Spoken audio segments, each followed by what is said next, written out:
Hi, my name is Megan Motley, and I'm the owner of Goodness Gracious Cookies.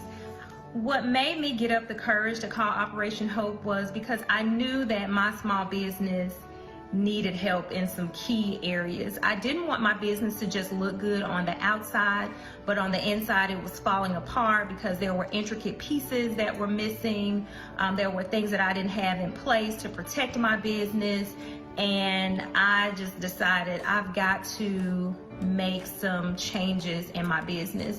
And also the people on staff with Operation Hope were just so warm and welcoming, and my teacher, Miss Trudy, just super amazing, super sweet, embraced me and made me feel comfortable that I had gotten up the courage to say, hey, I need help. And they were able to help me every step of the way, and I'm so glad that I stepped up and decided to reach out to Operation Hope. The biggest weight lifted off of me now that I'm on a path for financial well-being is just knowing that I am equipped.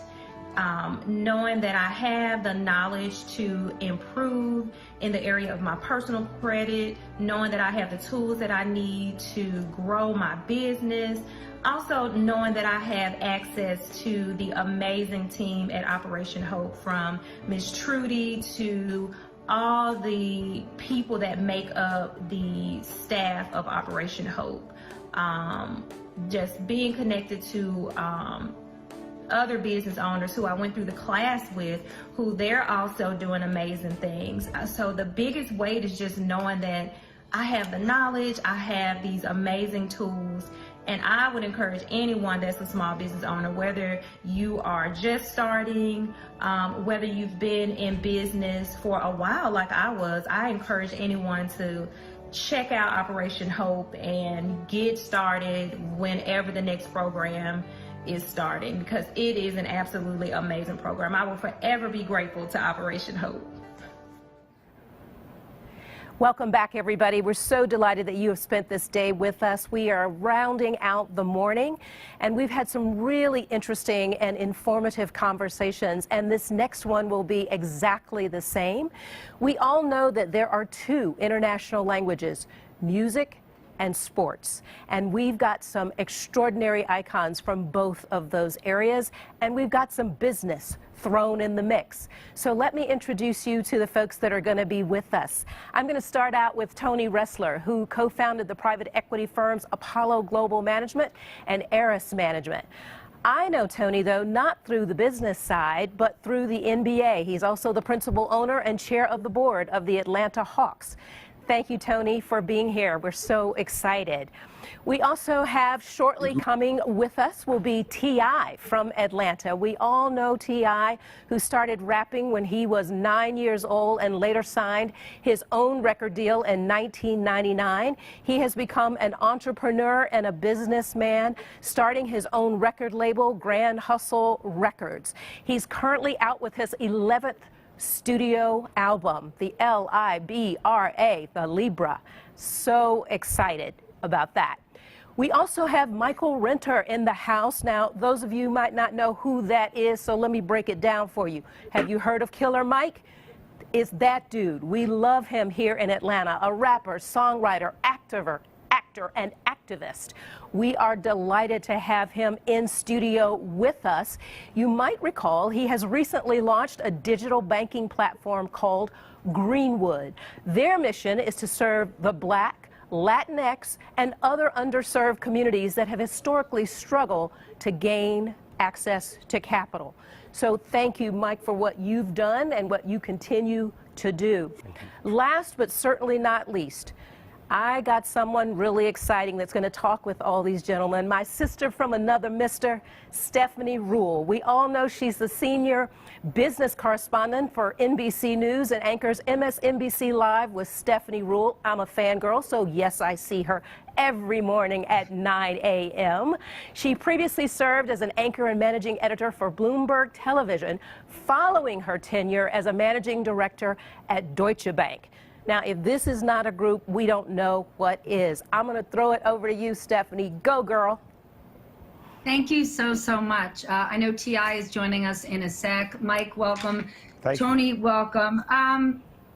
No better time than the present, Tony, to put the white rich guy on the spot. So how about we start with you? In the last few weeks, we know that there was a bank CEO that got a huge amount of criticism because he made comments around the fact that Black people aren't getting the most senior positions in his organization because he just couldn't find them. And there was a lot of outrage about that, and it's justified. But it's not just about the jobs on the top. We keep misdiagnosing that. You have to go back in time.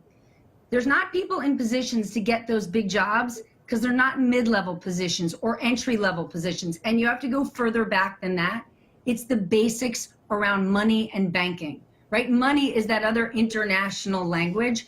And we know that 17% of Black households don't even have bank accounts, as opposed to 3% of white families. We know that for Black small businesses, it's twice as hard for them to get funding. So this isn't just about why don't we see more Black faces on top of corporate America. It goes all the way back to the beginning of financial education and opportunity equality. So given your career, your philanthropy, your vantage point, how do we start to solve from this at the bottom? Well, I think we have to start to solve for this from the bottom, the middle, the top. So please understand, there are so many issues we could talk about, but if we're talking about the private sector and what the private can do, must do, should do, you know, as far as I'm concerned, every company in America, every industry in America should have a plan on how they can become more diverse, how they can have a more diverse employee base, how they can help provide capital more attractively, communities of color. This is all under the category of both good business and the right thing to do. So please understand, if a company, it's not going to change overnight, but if you're not going to commit yourself to having a plan to become a more diverse business, and then I would argue a better business as a result, we're not going to make real change. And it's not just the private sector that I like to argue. It's the private sector and the public sector that have to work together. The public sector has to do its fair share, whether it's passing a CARES Act, whether it's raising minimum wage, whether it's providing subsidized health care, what I call Medicare for the poor, whether generally, truly, whether it's providing K-12 education. There are all things the public sector can be doing. But what's most important is that the private sector doesn't just rely on the public sector, that every company and industry, as I say, have a plan to become more diverse, have methods by which capital becomes more attractive to communities of color, to entrepreneurs like Killer Mike. Can people access capital attractively, and can they use it effectively? The private sector can help in that, and should. I want to give you guys the heads up. My lip reading skills are not great, and I can't hear Tony speaking, so hopefully our audience did. Michael, I want to turn to you. You have been a prominent voice in music, social justice, and activism for years. And when George Floyd was killed and you were speaking in Atlanta, you talked about people needing to activate and create positive change. We assumed you were talking about social justice, criminal justice reform, but you're actually taking action in the banking and finance world. Can you speak to that and explain to our audience what you're doing? Absolutely. Just making sure, like kindergarten class, everybody that can hear me raise their hand, because I heard Tony. Okay, I can cool. hear you. So I hear Mike. That statement that you asked me is based in a philosophy I have of plot, plan, strategize, organize, and mobilize. And I learned that working in the 501c3 world, in the world of organizing, where I learned that philosophy and made it my own under a woman named Alice Johnson and Reverend James Orange, formerly organized with SCLC with Andrew Young and Martin. And people tend to think of social organizing only as a thing of society and social and political issues and things. They tend not to understand that in Martin's last years, his final 2 years, he talked about ending poverty, talked about leveling up economically an underserved community, blacks who had been basically locked out of being able to be capitalists in this system or being able to practice any type of effective capitalism past the communities they were locked in. He understood how that shrinking also shrank greater society, stopped people from involving with one another. So Tony and what he was saying is absolutely right. You have to attack this problem on every single level. I would challenge the Wells Fargo CEO to adopt 3 classes in Atlanta and kindergarten and walk those kids through the next 13 years of school, specifically focusing on them and their families, financial literacy, intent on graduating his next sphere. I would also challenge him to do much like Brother Robert Smith did and underwrite a class at Morehouse or Clark, or help to restore Morris Brown, specifically targeting building financiers. And then I cherry pick from other companies that are successful. This is a capitalistic society. I go to black banks that are successful, look at the people running them, and figure out a way to do business with them in order to strengthen their bank and take some diversity in my own organization. That's something that he's true to, because this is the conversation we have on a bi-weekly basis when I call him for mentorship. I think that what we have lacked is the opportunity in this country due to racism, segregation, redlining, things of that nature. I think Tony is exactly right. Michael V. Smith are exactly right when they say that the private sector has a responsibility to be accountable, not only for philanthropic reasons, but what it does is you grow more talent. Football invests in country southern towns because that's where their talent comes from. Baseball invests in the Caribbean because that's where their talent comes from. And if we don't start to understand financially, if the private sector is not investing in this huge talent pool of young black kids who want to be into finance, who want to be entrepreneurs, any kid who's cut grass wants to master money. And we can start to help people be financially literate as young as kindergarten. We can start helping kids understand that although everyone won't be LeBron, you can be his right-hand man and handle his money and his business deals. And we can be mentored by people like Tony and by corporations as a community. And if we take that responsibility to work in unison, no matter what sex, creed, color we are, not only does it help my community become financially stable, it helps the greater community, because in capitalism, where you have more competition, usually it serves the customer better. Well, the way capitalism should work best, Tony, is if we have more players competing in the game. Instead of, and I apologize if you said any of this before, I wasn't able to hear you. Does it not make more business sense to address this? You know, when Mike was talking about sports, it makes me think of the sport of lacrosse. There is no correlation between being good at lacrosse and pursuing and succeeding in a career on Wall Street. But you know what there is? An extraordinary network. That sport happens to know a lot of guys who work in banking.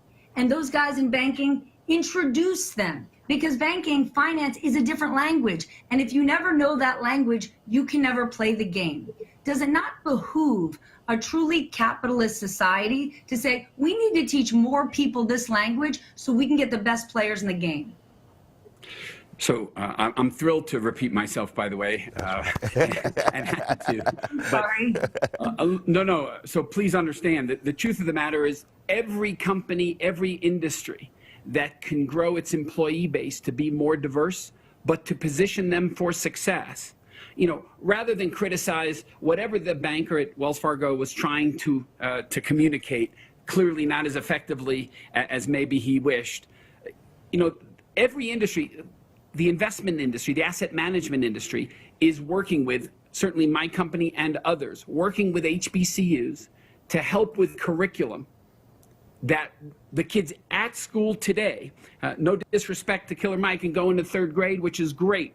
I want to see K-12 education improve. But we could go to HBCUs today, help with curriculum to make sure that the students in HBCUs are better prepared for success, asset management business, by just helping in curriculum and folks that have had that experience, because just as you correctly point out, there aren't enough people of color in the finance industry, in the asset management industry, and when that changes, so will the roles in mid-level and senior change. But it has to start somewhere, and creating more diversity in virtually every significant business, banking and finance, top of the list, should be happening, should have been happening years ago, of course, and it has been happening to a degree, but not nearly to the degree the country requires. And that's our job. And you know, and I don't want to pick on the Wells Fargo CEO, and I remember when he said it, it drew huge criticism. but there's sort of this ugly truth on the surface that at some level he could say, I look at the numbers and maybe he has a point. There aren't people eligible for those top jobs, which is why you need to solve for it at a much more base level. Mike, how much do you attribute this to simply not knowing the language of money or investing or raising money? Well, let me let Tony know we were definitely in agreement on the HBCUs, which is why I brought up Robert Smith. So private sector, it's a bunch of kids in from Alabama to Tuskegee to Morehouse and Clark that need you. So come on, swoop in with those curriculums that are going to help teach the kids those money. So I agreed with him from the beginning. I agree now. We can start at basement, middle, and top level. So what I would say to him is, you know, unlike everyone else, I don't care to see him nailed to the cross as much. I'd rather see him come out of that moment having learned something and saying, well, this is what's actionable and this is what we're going to do. I don't know the language. A lot of times I'll wake up in the morning, my wife, Shayna, who's tremendously smarter than me with a coin, will say something or an idea, and I'll have to call Tony at 9 in the morning. And remember, it's 6 in LA. Maybe you should call a little later. And says, hey, I'm going to get this much money.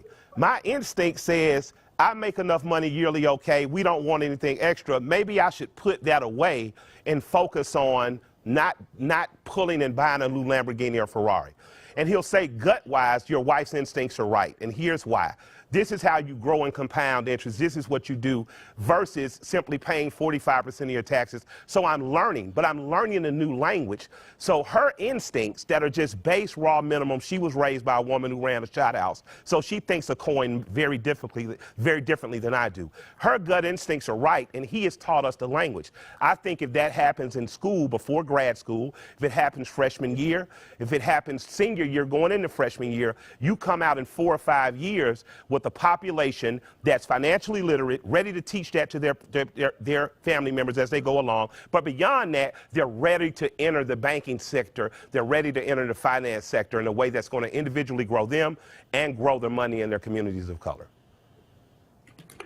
Tony, from a philanthropic standpoint, I know I'm going off on a limb a little bit here. You've done a ton over the course of your life in terms of education.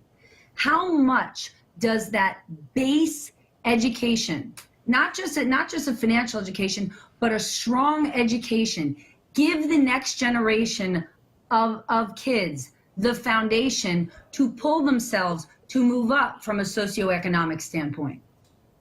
A quality K-12 education, access to affordable college or career studies is critically important, and everyone knows it. The question is, how do you improve K-12 education? But just one example, to Mike's point, why isn't 12th grade, every high school senior should graduate with finance under his or her belt that says, here's how I open a checking account, here's how I take out a small business loan, this is the importance of compounding in my investment account. No one takes and is required to take finance as a senior in high school and comes out and doesn't know how to take a car loan or open a checking account. What am I missing? Black, white, why is it that way? Why is it that way? Why did I take calculus in high school and I don't know how to do my taxes? Because we're trying to grow rocket scientists or production workers versus growing people who really want to participate or have the ability to participate in this country's economy. And I think that we need to radically change schools in that way. But that's my opinion. I'm going to let Tony give his. I just interjected there. And I hate, on this issue, we are 1,000% in agreement. Listen, Bill Gates passed and funded, from what I understand, trying to put science, math in high school across this country, in curriculums across high school. I salute that. I welcome that. But basic finance that says when you come out of high school, you know how to buy a house with a home mortgage, open a checking account, you know the power of compounding, you know the difference between a stock and a bond. This is critically important for this country.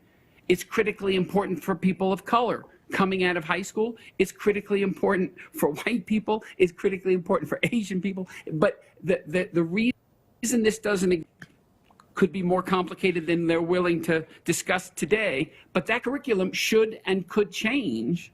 But it's all part of sending the message that, frankly, folks like Mike, are far more influential than folks like me, which is we have to introduce basic financial literacy across this country, and it will help people better themselves.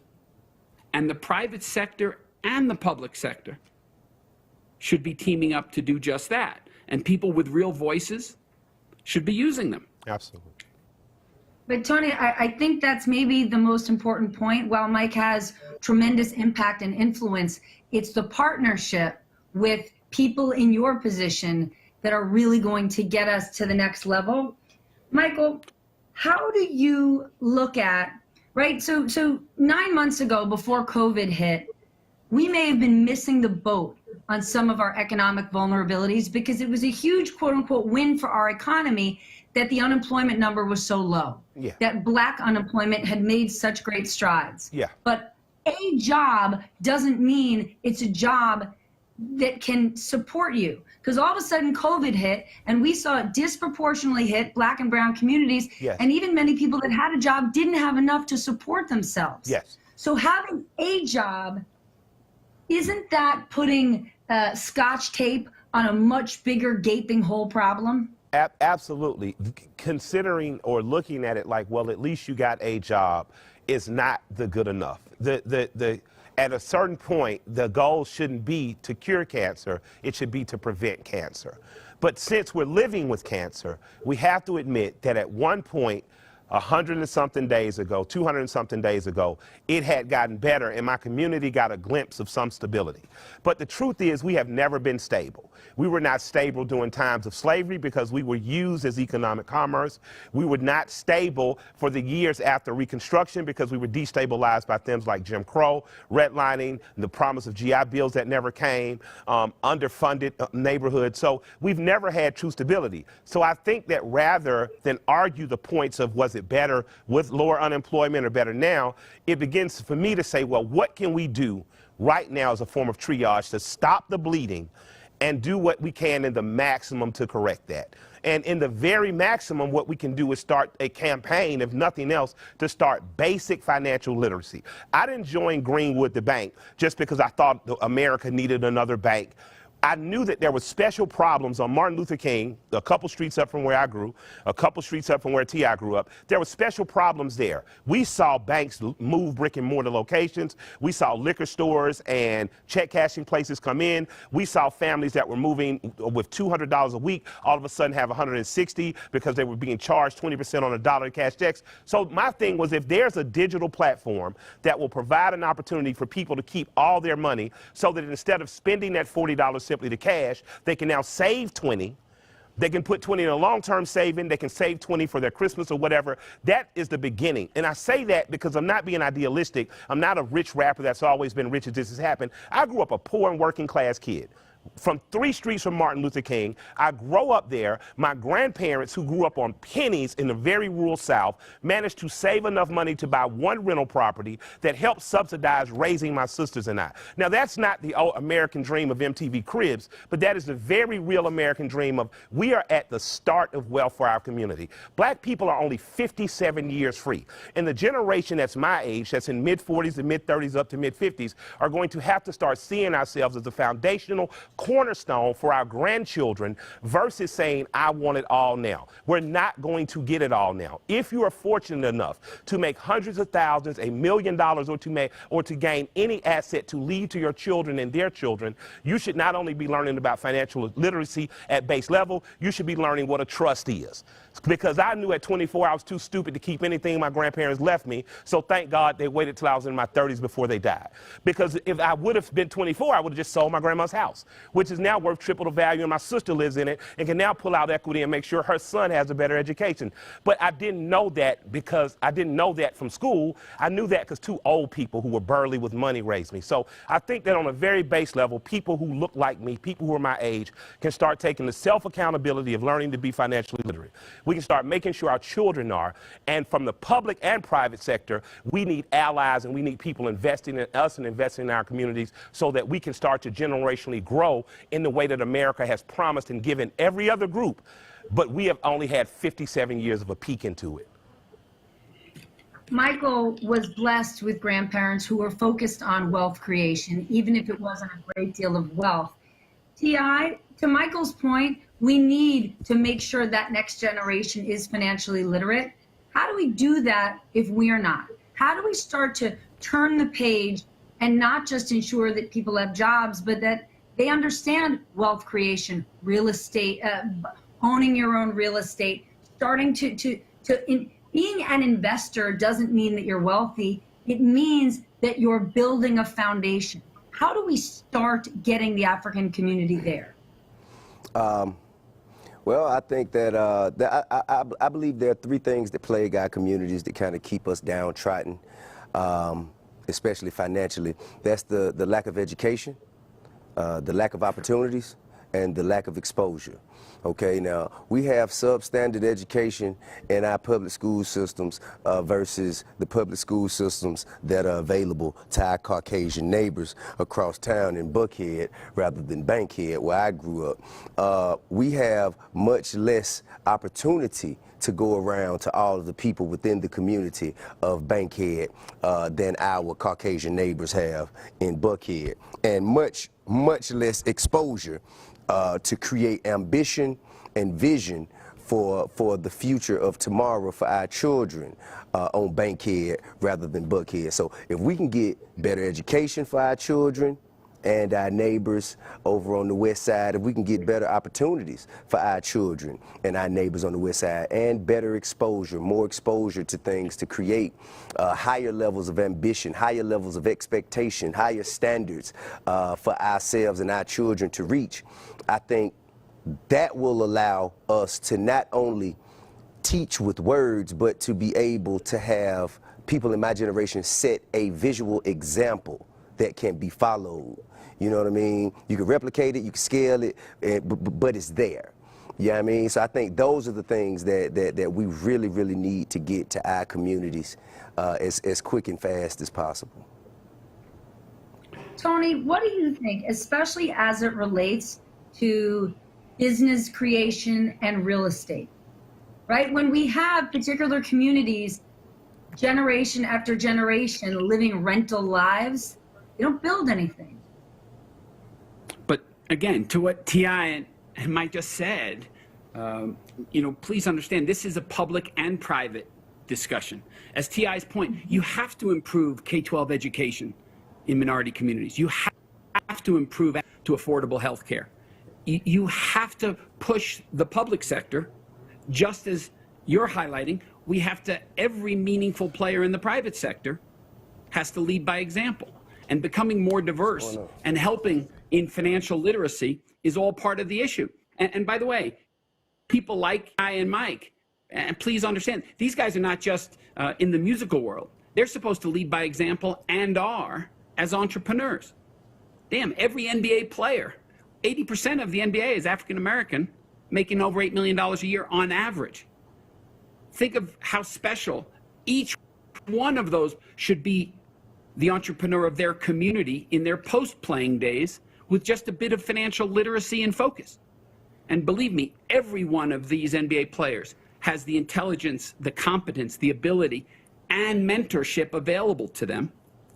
And truly, being the entrepreneur of your community often does a lot more than sometimes just being the best basketball player in your community.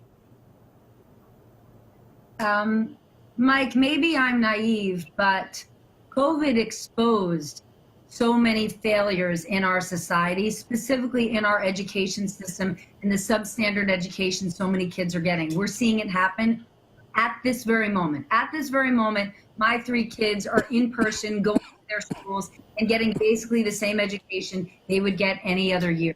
Yeah. We are seeing poor kids in this country, specifically in African American communities, not even get their basic education. Is there a chance that there's a silver lining here, that we're in such a crisis, we can take these ingredients that you're discussing and actually create that change, one that should have happened years ago but didn't? What I would like to see happen, I'll tell you about Atlanta. So T.I. and I are both from the West Side. The West Side is an enclave, an African-American enclave. I specifically am from the Collier Heights, is an African-American enclave created by African-Americans for African-Americans. We also know that as technology crept up, it got left behind. You know, fiber optic wiring, cell towers, things of that nature. What I would ideally like to see in Atlanta happen, say in the next 180 days, is you take a company like Figures Wireless, which is, I think, the only black wireless cell phone company. If you need them to partnership with the bigger company, partnership, but if not, I think they could do it themselves. You get Figures, a contract with city and state, to wire that whole side of town up, which would then take a whole district, a school district named for John Lewis, and it would make it, from a wireless standpoint, equivalent to what happens in North Fulton, where kids can get on wireless easy. So even if kids can't pour back into qualified schools like Frederick Douglass or Gene Childs Young School in the physical, what they will have is the proper wireless in their homes. A company that's in the company to make money, but that understands that community needs, Figures Wireless could facilitate that. And if the school board and city could find the money to do that, that would be an amazing win until those children could then go repopulate a Frederick Douglass High School, which is a big enough school, I think, for 2,000 kids. So not only do you have competent kids coming back that have not missed a step, you would then have a school that opens up, has some financial literacy courses in 11th and 12th grade, and also in the basement would have mechanical drafting like it once did, welding like it once did, and art, where I learned all my financial literacy from an art teacher who owned a funeral home and a bunch of land around the Georgia Dome.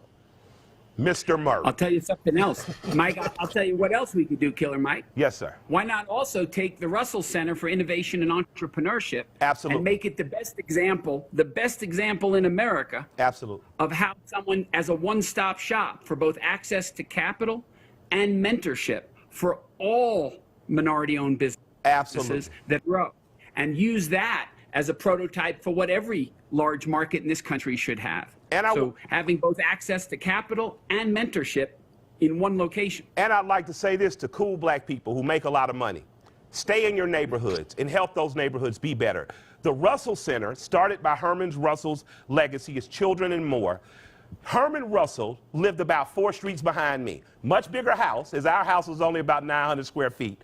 But his house was the house that we rode our bikes by to look at, so that I knew that the opportunity to have something was about 4 streets behind me if I kept the straight path and followed it. I knew that the opportunity for greatness was right behind me in Billy McKinney's house, in Major Ball's house. So it was an economically diverse community I lived in, even though it was black.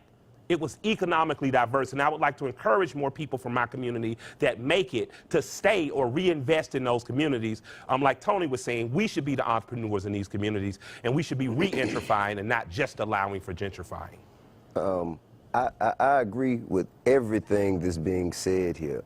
However, I do think that there is an elephant in the room that must be addressed. The curriculum for education comes from the top down, and it's not altruistic at all. It is intentionally doctrinating certain thoughts, ideals, and celebration of certain so-called heroes that go directly against the forward-thinking progression of the fair and decent people of America. You know, I think that has to be addressed as well. Whether that's a group of us, as we spoke of before offline, a group of us get together and do some sort of a school, as LeBron did in Cleveland with I Promise, where we create the curriculum. Because outside of, you know, just reading, writing, and arithmetic, there are other things being taught in the educational system that kills the confidence of young black kids before they can even get started. I think that there's more time and attention in public schools spent on how to break the free spirit and the individual thoughts of the independent thoughts of a child that comes from that area, so they can be put in line once they step outside into the free world. And you teach them that from celebrating Christopher Columbus as the guy who discovered America to the Georgia history. Who's that guy? Ulysses S. Grant, and you know, all all those white supremacists carved into the side of Stone Mountain. Well, now, Grant's not one of those. That's Grant, that's a union guy?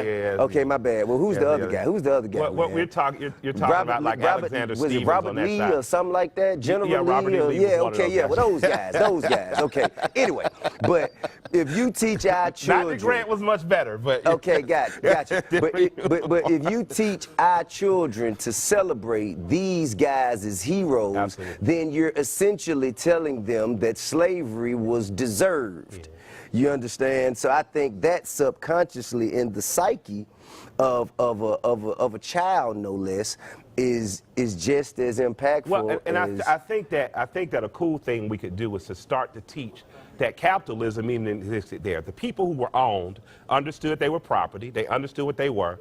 But I often used to say to my grandparents, well, how did someone buy themselves out of slavery when they was working for free? Right. But my grandfather, even before I learned this in college, they waited to college to tell me this, but my grandfather was like, well, if you had one day off, you had Sundays off. Every white man who had a farm wasn't rich enough to own people. They could rent themselves out to someone else. They understood I am valuable, the skills I have, so you need a fence built, you don't own anyone. I'm going to charge you to build this fence. Then I'm going to split that with the person that owns me.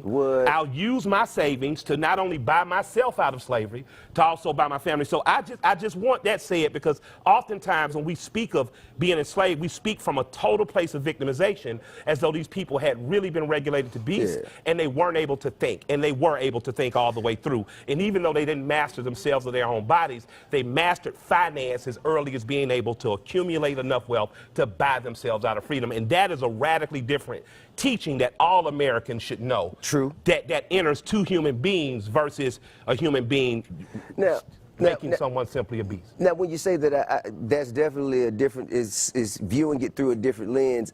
I think that's kind of, the micro rather than the macro. I'm trying to say.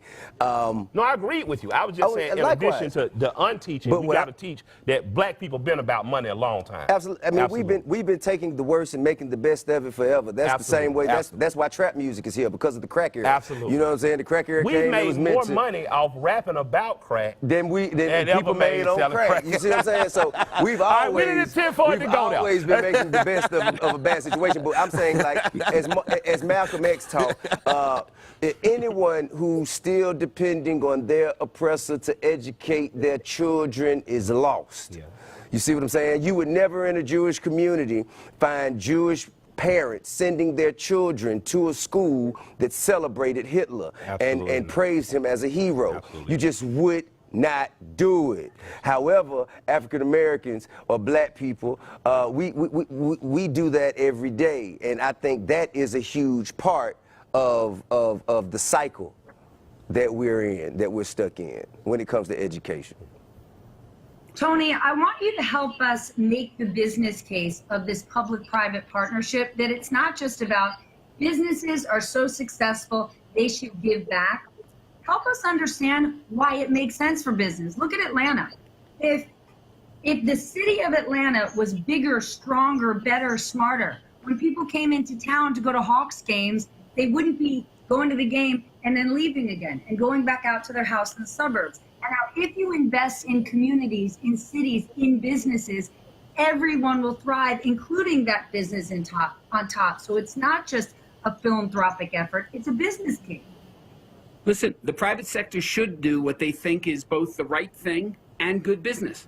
And by the way, as T.I. is saying, the private sector should influence a changing curriculum in public education. No question about it. And just as an aside, if you look at Wing today, and I'm not trying to brag or anything, but if you look at what we're doing in State Farm Arena right now, Atlanta and Fulton counties had a real problem. It just, coincidentally, it's not a coincidence, I don't want to be cynical, African-American communities had 3, 4, 5-hour waits to vote. You come to State Farm Arena, you're in and out. Private partnership. We're getting over 20% of the voters in Fulton County putting their vote in Fulton County at State Farm Arena. And by the way, we have 300 Hawks employees helping that go smoothly. Yes, we are proud of it, but that is a public-private partnership that is making voting go more effectively in Fulton County. That's a good thing. And there's a whole lot of good things that the private sector could influence the public sector to do. and it will make for a better country. And it's just that simple to me. Tony, you should be proud of it, and I'll tell you, we are certainly grateful for it, because the work that you're doing, T.I., Mike, the advocacy and the efforts that you are putting forth is certainly going to help more people rise, most definitely the next generation. I want to thank all of you for participating today, and of course, as always, I want to thank John Hope Bryant. There is no other person in this country taking on income inequality and financial literacy quite like he is, and I'm lucky to know him. Thank you guys so much. There's no doubt. Thank you. Thanks for having us. Good to see you, Tony. Thank you, guys. Stephanie, thank you. All right, Mike. Yeah, good to see you guys. Tony, love you, man. Tony has to be the coolest billionaire I've ever met in my life. We need more of those. So first of all, I got to give some love. Excuse me. What's going on, brother? How you doing, man? Long time no see. Love you, man. Yeah, we've been tested for COVID. Don't worry about it. Thank you for having me. Thanks, my pleasure.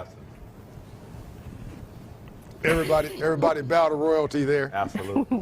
We all know the great Lisa Borders has been fantastic. It's been what a great way to close. Drop the mic. I love the quote. We've made much more money talking about selling crack than we ever made selling crack. Absolutely. Definitely. Yeah. And to that point, every artist and every professional athlete with a B in front of their name now, or next to their name, billions, didn't make it in professional sports or being an artist. They made that money when they made that jump to business. So they got their rep, they got their credibility, get good cash flow, good rep, good net worth in the arts and in professional sports. That's called making money. Mm-hmm. That's called getting paid. Mm-hmm. It's even getting wealthy. Getting rich. But they got wealthy when they changed their mindset and went from just that to business. And that came from a high level of exposure that, as you generate this income or this abundance for yourself, you begin to get into rooms and create relationships that will allow you exposure to certain other aspects of life that have been kept from you when you were, on your, how could I say, ground level. Yeah. When you're on the ground level, grassroots of your journey, you know what I'm saying? The more you get, the more you learn. Like you kind of, poor people are shut out of rich people's business all the time. Oh yeah. You see what I'm saying? So the more you generate wealth or generate income for yourself, then people will start like letting you into certain secrets and certain things and tools that you could use to get from this level to the next level. It's much easier to become a billionaire from 100 million than it is from 500,000. Oh, I know, no doubt about it. I mean, and the other side is also true, Tip. If you hang around 9 broke people, you'll be the 10th. That's right. Yeah. Whatever you hang around, whatever you model, you'll be. Sure. Right?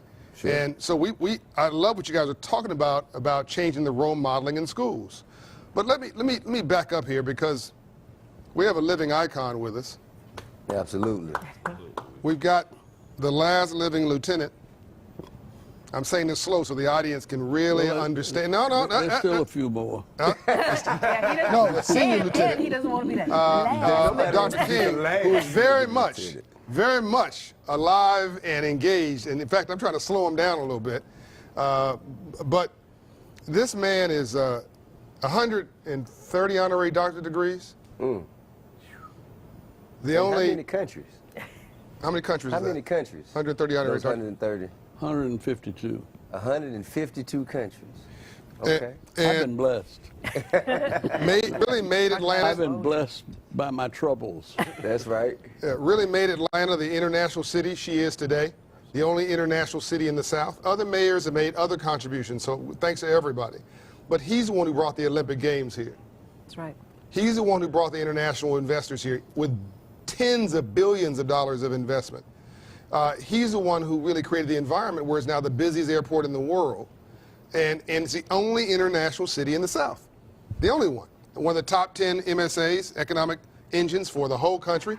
The #1 place for black entrepreneurs, business owners, black wealth in the country. Millionaires. We have problems. We got challenges. We got folks who are hundredaires who need to become thousandaires, so we can make them have a shot at millionaires. But the opportunity's there. And Atlanta was a city that decided to argue over who got the green, not whether you were black or white.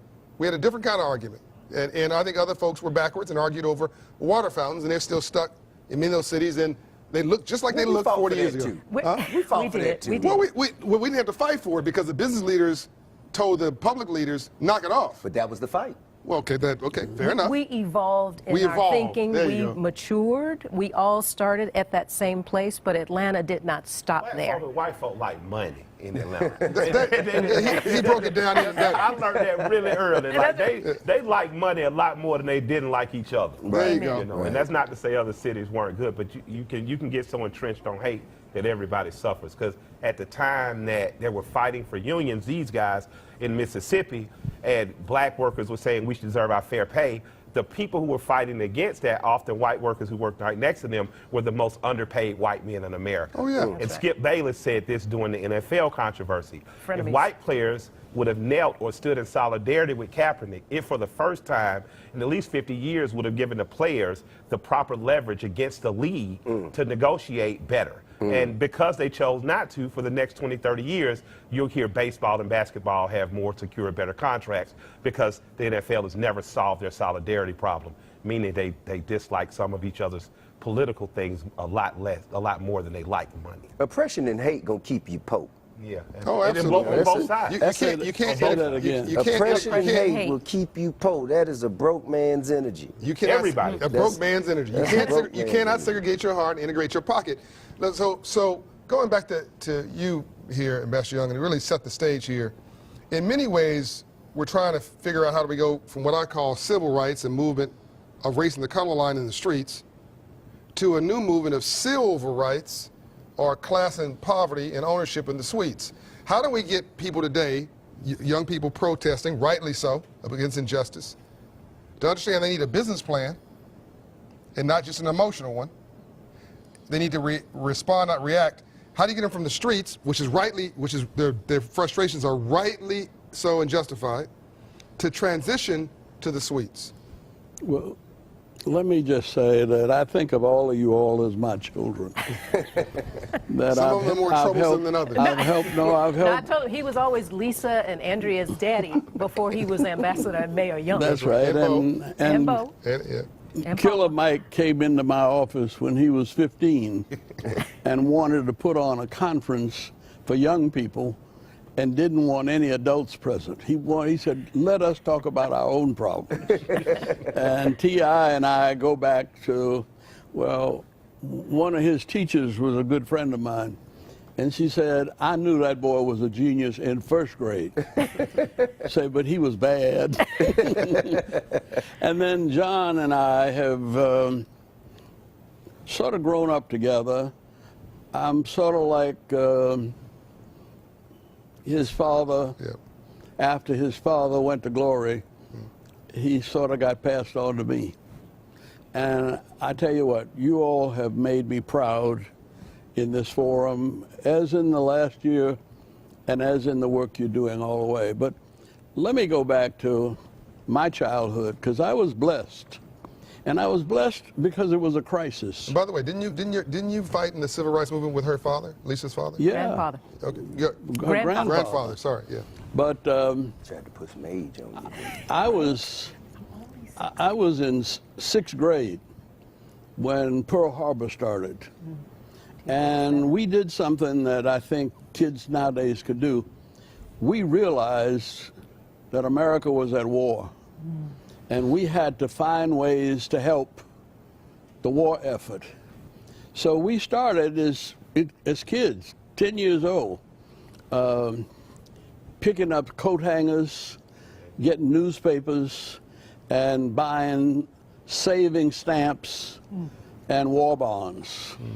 And so I had a savings account with a couple of $100 in it. See, in elementary school. Wow. Because the classes competed with each other about how much money we could make on weekends. So I went around the neighborhood collecting everybody's newspapers and selling the newspapers. Coat hangers, picking up bottles, see, cutting grass. And because it wasn't just that we were patriotic, it was that the classes were competing against each other. And I always wanted my class to bring the most money to save us from the war effort and Adolf Hitler. I grew up with the Nazi party on my corner of my house, so Nazism and white supremacy was real to me from 3 years old, 4 years old. And my daddy told me, don't get mad, don't let white supremacists get you upset. If you get mad in a fight, you lose the fight. Don't get mad, get smart. See? And you're going to be little all your life. You're never going to be able to beat up anybody, but if you stay cool, you can think with anybody. And I think that's what I hope now. I hope we take this crisis as we took the Second World War, as an opportunity to bring the economy. We ended up not only bringing our neighborhood economy up together, but we ended up creating a global economy by 1944 for the entire world. And I see this corona crisis as leading us in that direction. And I think what you're doing, Killer Mike, and I'm helping you, working with you with Greenwood. But I think we could go to the grammar schools and let the kids start with bank accounts. Yes, sir.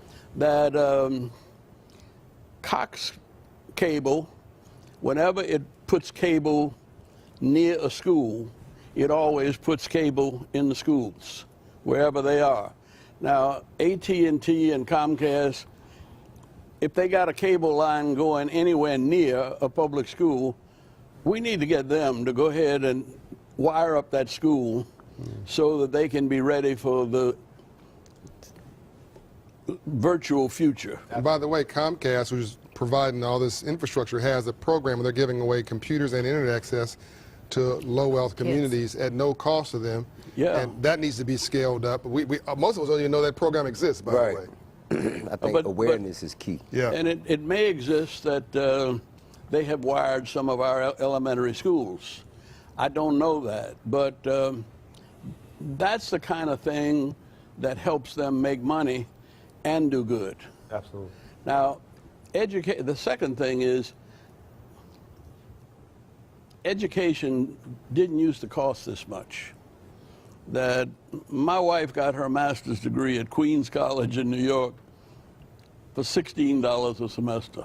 But what that meant was that she was paying taxes on a master's degree salary for the next 60 years, or 40 years.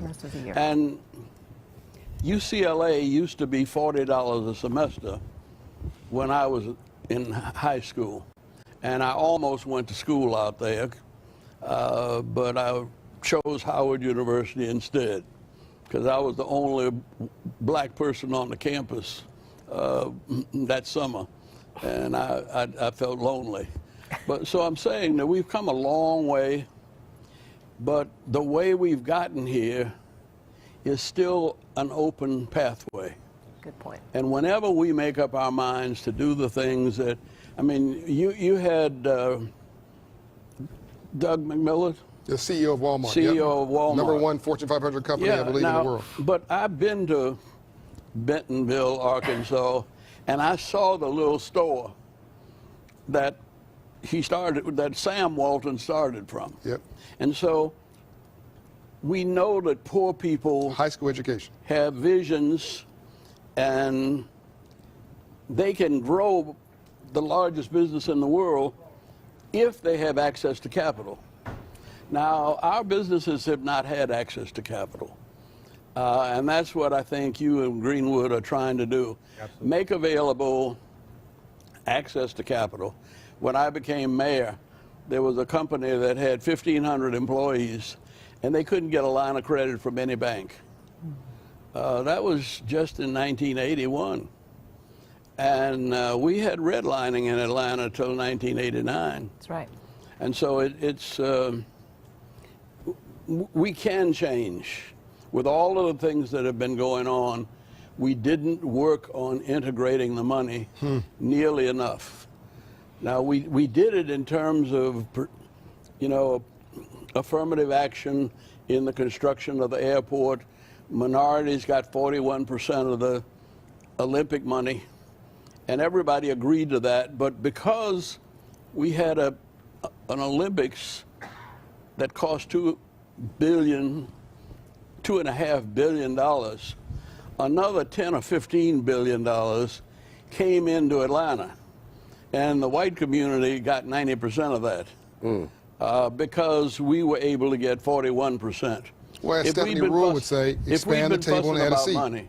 What you're saying was, what I'm hearing you saying is, by expanding the economic opportunity, everybody got more. Everybody got much. However, he also said that the 10 to 12 billion that came as a result of it, 90% of that went the other way, correct? Yeah, That's right. Yeah, but at least black folks got $1 billion, which we didn't have before. No, see, we It's got a to great get out place of to that. start. No, It's a great place what to I'm start. saying- It's a great place to start. No, but I'm You're building saying on that. that You're building on that. All of us are building on that. Yeah, however, we'd be building from a lot greater place if everything was even as it should be. I'd like to have poverty resolved in the world too. I'd like for my mother to like me every day of the year. That ain't happening.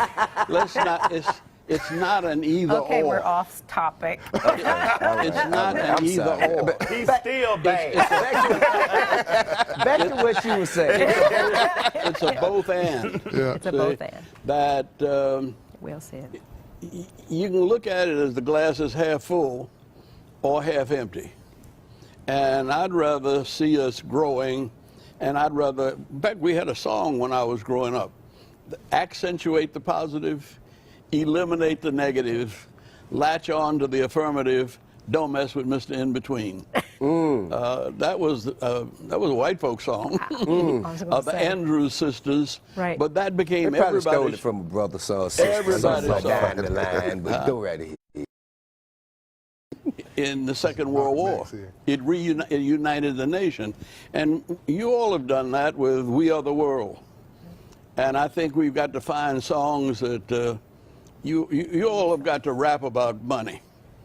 Oh, we don't got no problem with that. No, you don't have a problem. I'm definitely Andy. This is Hosea. Well, there were 3 waves to the civil rights movement, right? But by the way, Malcolm X did come around at the end of his life. No, Malcolm X was always around. Yeah, he actually did one. He hung around Dr. King. Malcolm X just happened to be born, and his father saw his uncle lynched and ended up going to jail without much education. Martin Luther King was born rich. Yeah. And his family already had graduate degrees. Yeah. So he was born almost with a PhD opportunity. Yeah. But it He actually had took to get a both of them. PhD. It took Martin and Malcolm. Yeah, It took both. I'm so glad y'all said that in an interview earlier this week. I'm so glad that you No, It but takes both. I knew Malcolm before I knew Martin. Wow. Because I was living in New York, see, from 57 to 61. I didn't come down here to Atlanta until 61. I got to hear that story later. Yeah. One day. I need to know that one. But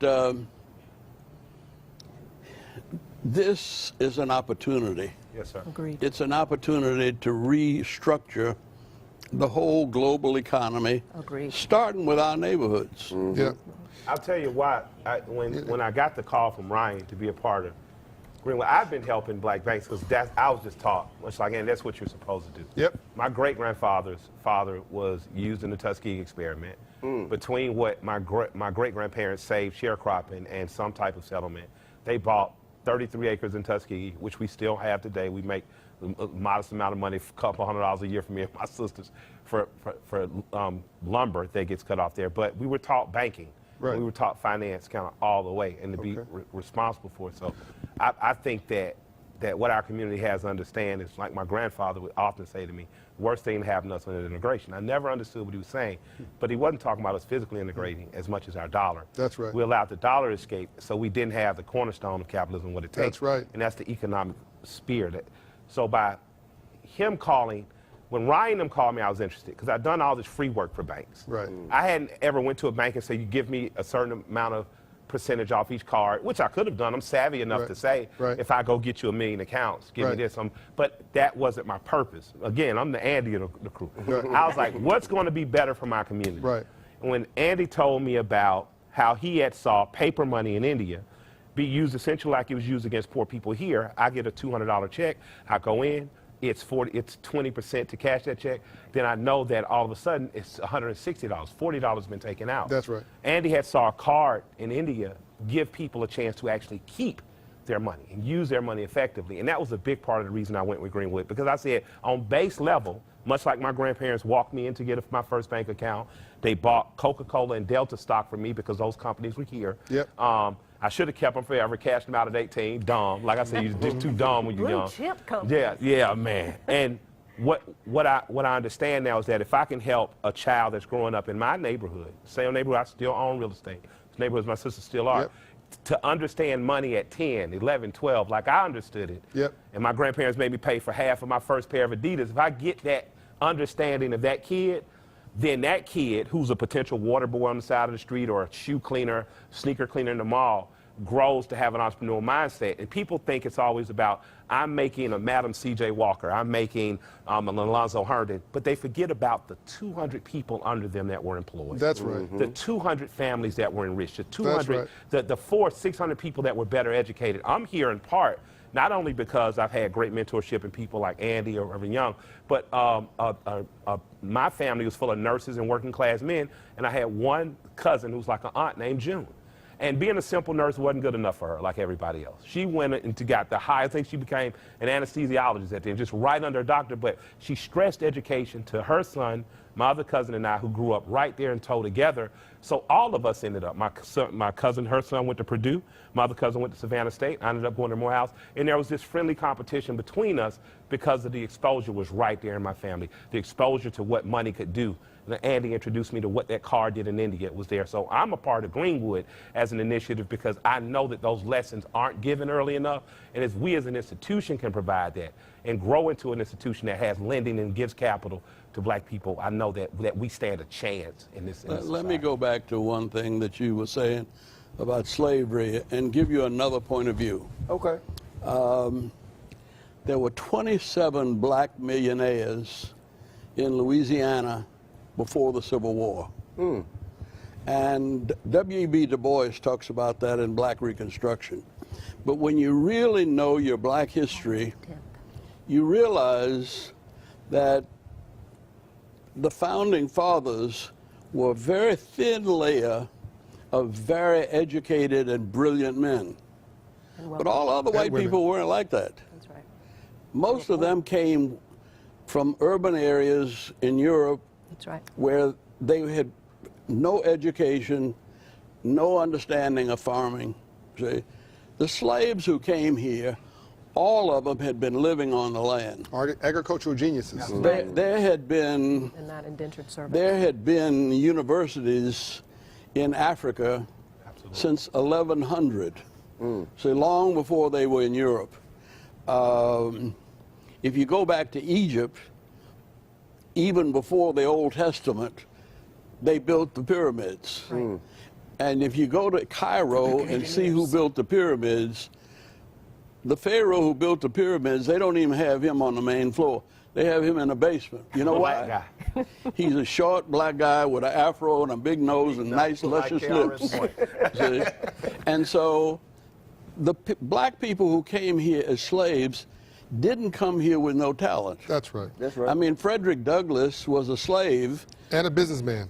But he became a businessman. He taught himself to read. He Owned $6 created million worth of real the estate. Freedmen's Bank with Abraham Lincoln. Yep. And he was one of the leading politicians. He is truly one of our founding fathers. Absolutely. Sure. See? Absolutely. And so we have never been just victims. No, not The at all. South could not have survived without us knowing how to plant cotton, and with George Washington Carver developing the peanut I agree. and the sweet potato. The richest city in the As- world as global was not just Mississippi, 1850. That's right. I agree in the with all world. that. I agree with all that. No, you but guys I'm saying that the only way we were kept down was through physical violence. right? See, and whenever we accumulated something, they found a way to take it from us. This is true. And that's why you've got to have the politics and the economics and the education and the spirituality, all coordinated. But you know why, Ambassador Young, sometimes I think that when Tip's talking, sometimes it's Tip talking, sometimes it's T.I. talking. And when it's T.I. talking, he's channeling the voice of tens of millions of frustrated people who may not be patient enough to hear, turn the other cheek, whatever the message is. And he's trying to, I think, give them voice, in their frustrations voice. At the same time, sure. Tip is saying, now that said, you can't react to this, you got to respond.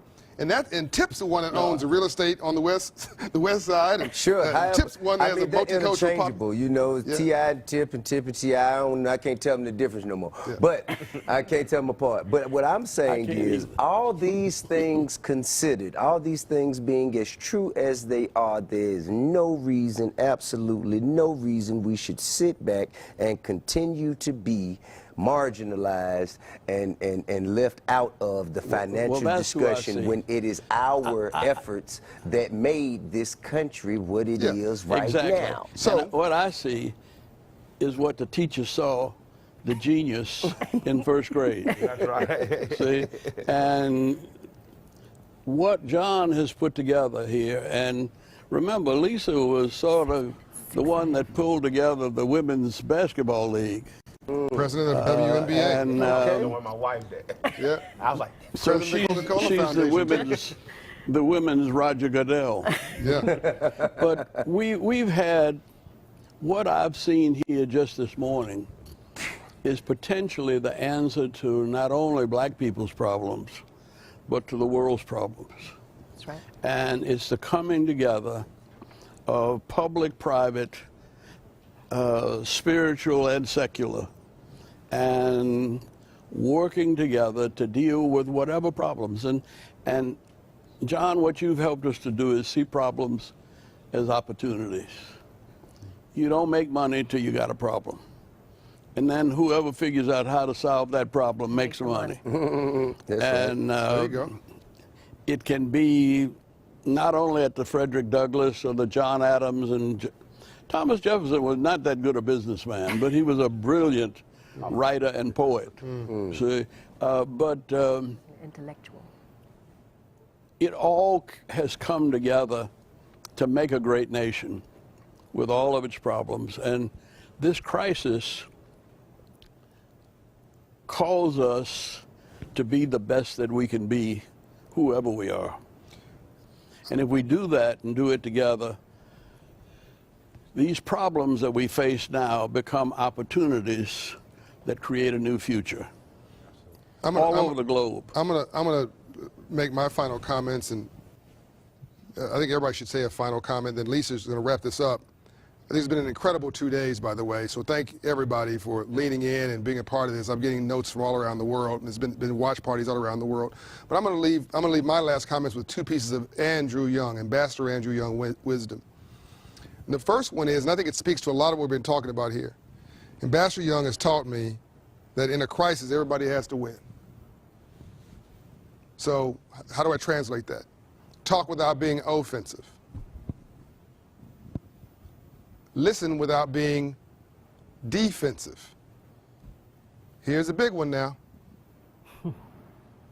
Always, and I mean always, leave even your adversary with their dignity. Because if you don't, they'll spend the rest of their life trying to make you miserable. Because now it's become personal.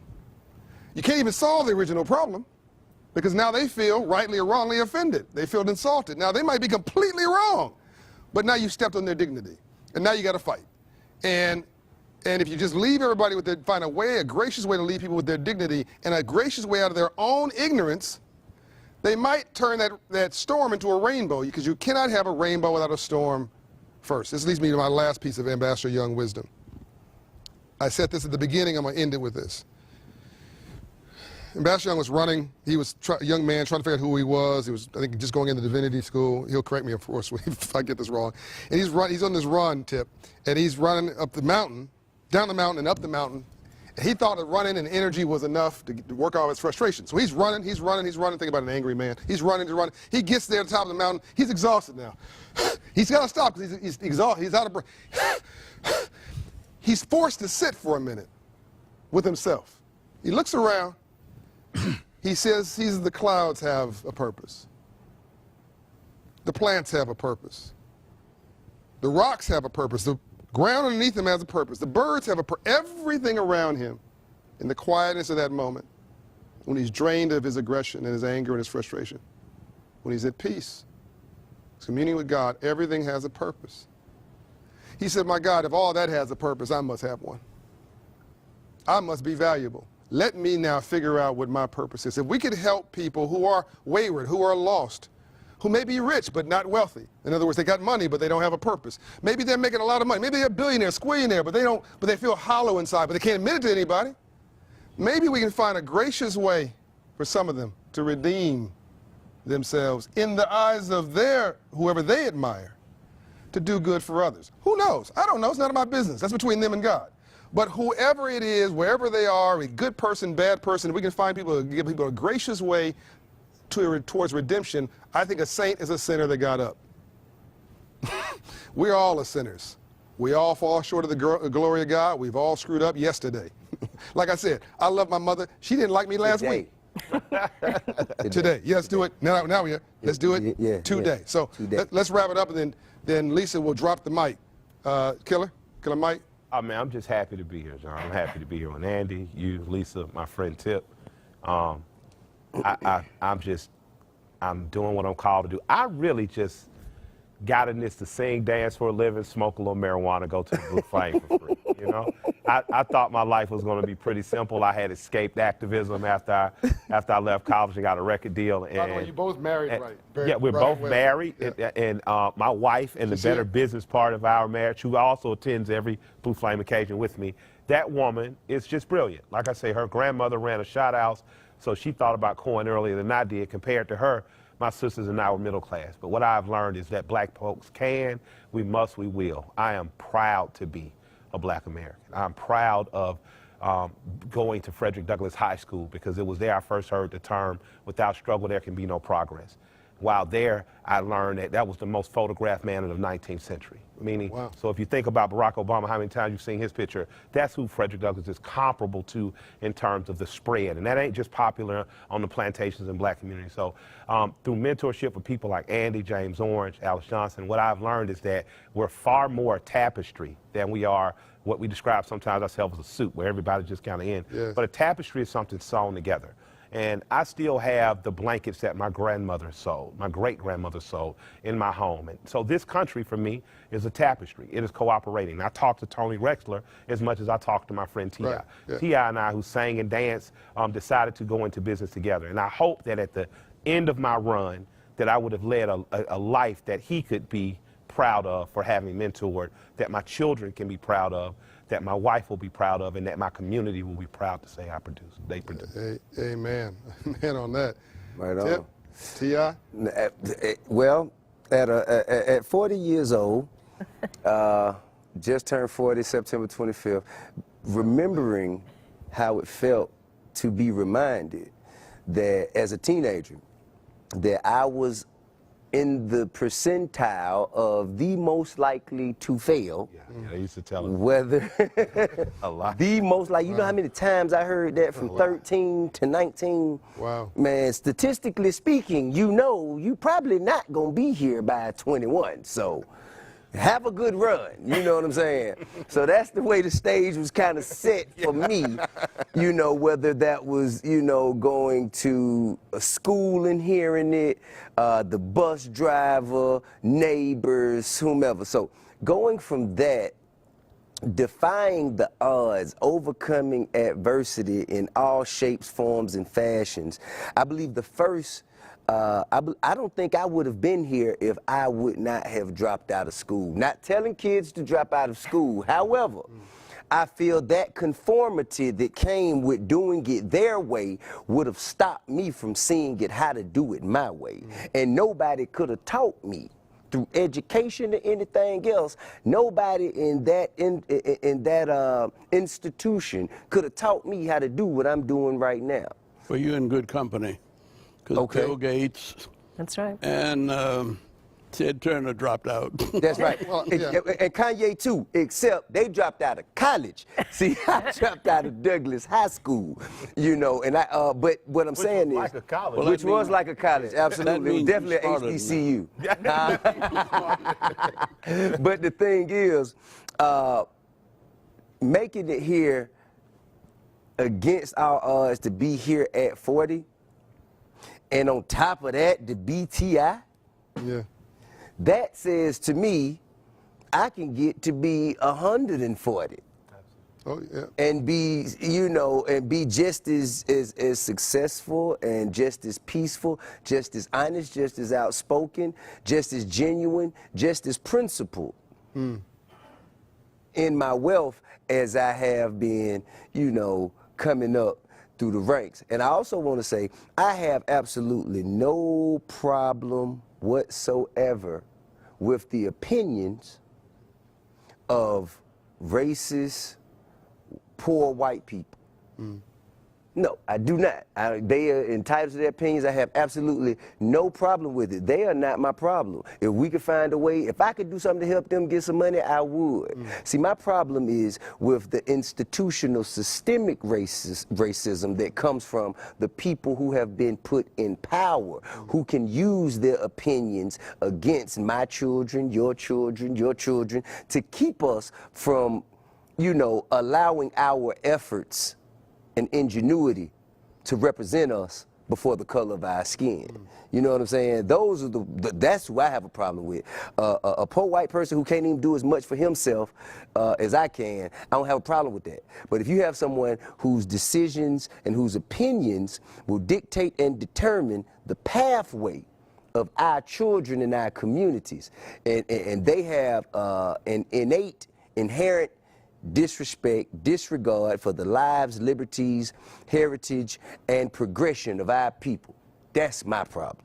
You, in this particular moment, you remind me of me and Ambassador Andrew Young. Me because as I think about your infrastructure, the young lady who's with you today, the other people I've seen working for you, all of our people are college educated, upset. The people who work for us, who help us move, they're all steeped in education. So yeah, we can do whatever we want because we were a singular, you know, whatever, talent or whatever. But everybody can't be T.I. And everybody can't be, literally, me, John O'Brien. But they can be engineers, business managers. Right? So that's the scalable model for our people. And if we look at our organizations, they don't run if a bunch of us run around flossing and glossing. That's right. You need people who can do a balance sheet and run some numbers. That's right. The second thing, I don't mean the numbers, I mean business numbers. I don't mean number. So the second thing. We can run the numbers too now. Let's not get away from it. Hey, it was the number runners. Don't hate on the numbers. That's right. That was actually number runners that was your father. Paid for the buses and I know. Here we go. Let's go. Let's go. Another 5 minutes. Yes. I know. Drop the mic. Number runners. They made sure. And Mark. Yeah, I got it. All right. I got it. Down in the middle of the second point. We are off topic again. And The I second want to point. thank some people. Hold on. kicked out of Douglas. The second point is that you remind me of Dr. King and Ambassador Young because Dr. King said, I refuse to disobey an unjust law. So Dr. King was a version of what you're saying. He went there and he got loud. He got noisy. He went and intentionally disobeyed an unjust law to get the attention so that Andrew Young could quiet. He never wanted this man arrested. Ever. Put on a business suit after we shut down the economy. After the sun go cut a deal. Go meet with 100 business leaders behind closed door. Get those whites only signs down. Because the business leaders are hurting in their pockets. That's right. So it was a strategy. Right. Set it up and pay it off. Right. That's all I'm saying is we need to have a plan and a strategy because anger is not a strategy. Plot, plan, strategize, organize, then mobilize. Amen. That is not just for marching. That is for business. Yeah. That's for how you run your house. Right. That is for everything. Plot, plan, strategize. Plot it out. Think about it. will it work? Then plan it out yourself. You strategize with other people. Yeah. The people that didn't drop out come and Yeah. say, well, this is why that won't work. Or the Then people you that did organize, that just have a gift from God. Then you organize, and then you mobilize. That's then right. you send Andy in with a suit to cut the deal. That's it. Right. Yeah, absolutely. Now, Lisa, Oh, what my a tough goodness. job you have. After all of that. The floor you have. my dear. So let me thank everyone, not only this final panel, because we have all been not only educated, but frankly enlightened, I think, by the folks that are here, the generations of knowledge, those who bled, sweated in the fields of what was going on for all these years, and those who continue the struggle, who continue to understand that it's not over, and it's not going to be over anytime soon. But we all understand that America is a democracy, but it's an experiment. It's an experiment. It's like a diamond. It's made under pressure. And today, America is in one of those moments when she is under pressure. And she calls on all of her citizens, black, white, whatever, to come in and help. And a house divided, as you said, from Abraham Lincoln, cannot stand. So this moment calls all of us to account. There are no two Americas, there's only one. It is up to us to get our internal struggle together. So we hope, those of you who are watching, that you learned some things today. We hope that we brought inspiration and hope to each and every one of you, to all of our sponsors, and everyone who helped make this virtual annual meeting possible. We thank you. This has been more than we could have ever imagined. So on behalf of the board, as well as our founder, chairman, and CEO, please allow us to thank you for being so supportive and for appreciating the work that we're trying to do. Financial literacy, economic empowerment, it's not a black issue, it's not a white issue. It's an American green issue. And we look forward to continuing this work until we work ourselves out of business, because that means the problem has been solved. Get down. Can I, God You know your bless. next album. You know what I'm saying? can I have a closing prayer? Please. Do whatever you like. And the prayer really is what you were talking about, the realization that I came to on the top of that mountain.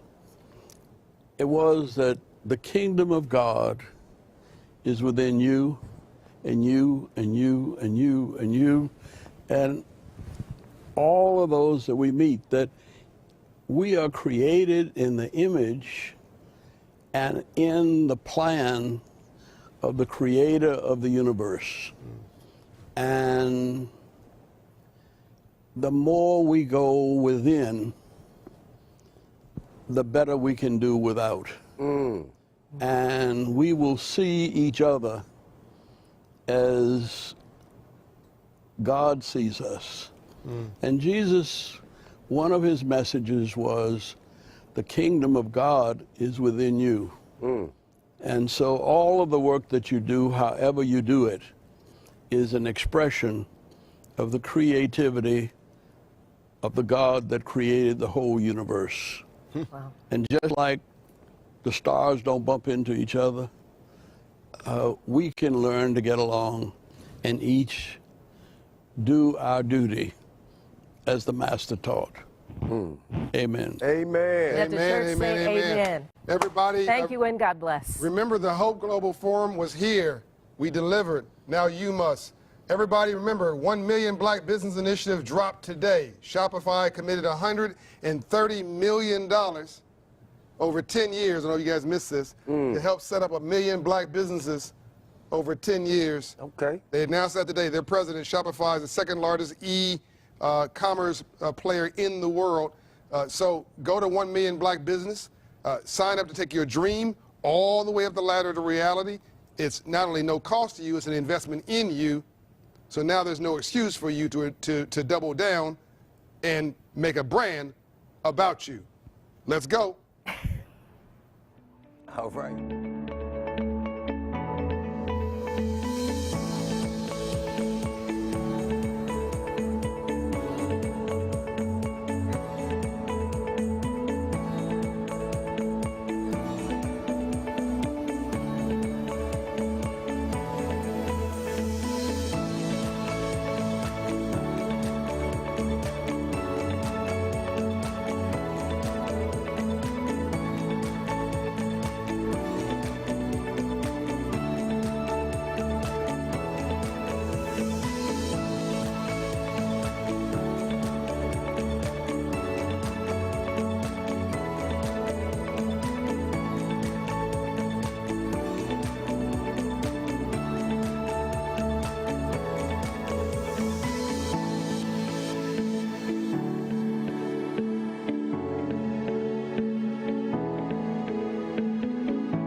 2:45 is when it would wrap up. So. Okay.